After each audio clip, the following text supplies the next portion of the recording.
Hey, my name is Brian. Welcome to my garage Bible study. I'm in the midst of restoring this 1978 Jeep CJ7. Let me tell you what, there is always a surprise. When someone says I'm restoring, you think that it's going to be, well, I know it's rusted out. I know it needs a new engine or it needs a new XYZ. I know it needs a new paint job. That's generally what you think when restoring something. I got this Jeep from a guy who stopped restoring it, who got it from a guy who stopped restoring it. So I can't even ask people like, what happened here? What were you thinking here? Why'd you do this? I don't know anything about it, but as I tear this thing down, it's just one train wreck after another, which is not bad. That's kind of why I got it. I wanted a project Jeep, so I've got that. And as I'm doing that, one of the verses that keeps coming to my mind is from the book of Judges in the Old Testament. That's probably like, maybe it's your favorite book because you just love to judge. Like, Judges, I love judging. No, that's not what it's about. Judges, to understand this verse I'm going to give you, you have to understand the context behind Judges. You had, before the book of Judges, you had Genesis, Exodus, Leviticus, Numbers, Deuteronomy, Joshua. You had in those first 6 books of the Bible a very clear chain of command. You had the patriarchs who, like Abraham, the father of the Jewish nation, obviously Adam, the father of all of humanity. You had these people who were responsible for these clans in this movement that God was doing. And you had Moses, another patriarch, one of the people who was incredibly pivotal in the work of God and in the Bible, pulled together the first 5 books of the Old Testament. And then after him, you had a successor that he had groomed up, Joshua. He had a very clear successor. Moses dies, and there's Joshua. And then when Joshua dies, he hasn't developed a successor. There's no chain of command. There's no patriarch. There's no leader of the nation of Israel. There's no king.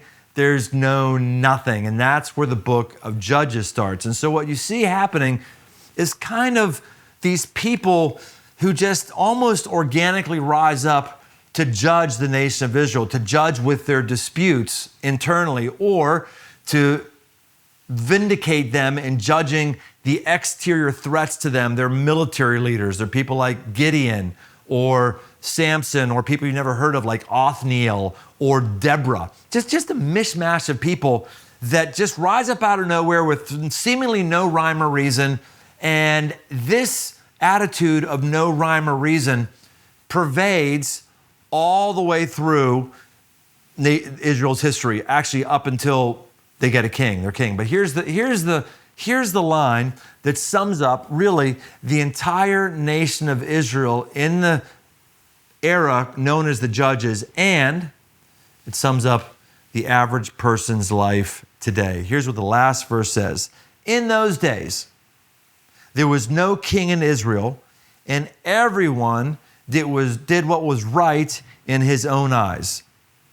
Everyone did what was right in his own eyes. I'm tearing apart stuff. Last week, I pulled out our steering column and showed how it had degraded. I would expect a steering column that's exposed the elements, that's been on the vehicle for decades, U-joints go bad, degradation of the rubber boots. No surprise there. Would expect that. That's what you expect. But what I don't expect is then I take out the steering wheel. That's what this is, obviously. Maybe you know that. You might not know what a Fernco is or a bypass valve is. That's an old Fletch line. But everyone knows a steering wheel. So I'm looking at this thing, I'm going, well, this is pretty obvious. I've got the steering wheel that came up here and it comes through the firewall. It's called the firewall. In case there is a fire here or the fire that's happening inside the cylinders, there's a wall between the engine and you to keep you safe. So I take out the steering wheel thinking, okay, yeah, I got some degradation here. I got some rust. I'm gonna have to sand, repaint, and all that stuff here. But then as I get into it, just to make sure before I install it, everything is right, I start taking parts off and I realize that somebody else has been messing inside of this steering column. And there's parts missing. There's parts missing. This right here is supposed to be, this is the button for the horn. press out for the horn, but there's a whole mechanism and a system here where there's plates and there's contacts so that when you beep the horn, it makes contact and then comes back. Makes contact. All of that hardware is missing. All of it is gone.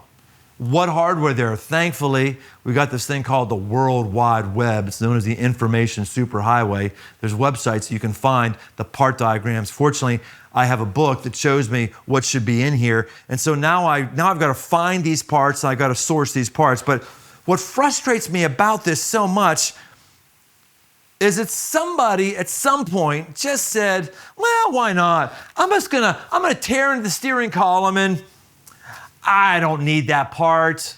There's no need for me to bag and tag it for my own use later on. I'll remember where, and it just got away because someone just did what they wanted to do that moment. They didn't take their time, and then the whole thing isn't working. In fact, I don't know how many of these wires are working. I also realized in looking at this, I looked at stuff online, these wires here were outside of this support. This support here bolts up inside the tub here, and the wires here for the ignition, for the turn signals, all this stuff, they were outside of this. So then I'm getting really nervous. Like, okay, someone's really taking this apart and they didn't put it back together. What else is not right inside of this? Hazard switch seems to still work. That's good.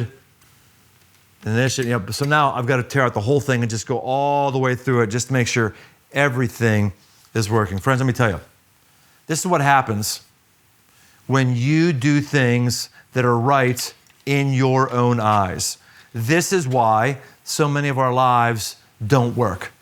We just do what feels natural. We're just feeling it. We just are doing what we think feels right. I was on an off-road trip last week with some friends.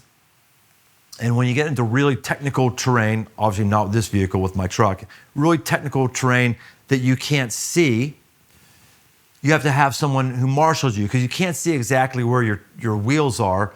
And if you get a huge rock that comes underneath your vehicle, it could hit your oil pan or mess things up underneath it. So you want to make sure that you're hitting the big rocks with your tires and going up over them, but at the same time making sure that you're going to clear other obstacles. So when someone's outside the vehicle, doing this, go driver, it actually helps you. So in real technical stuff, I actually have my wife get in the vehicle and I get out and it's basically like a remote control. I can see what's to happen and I do it and she does it. It's really, really wonderful.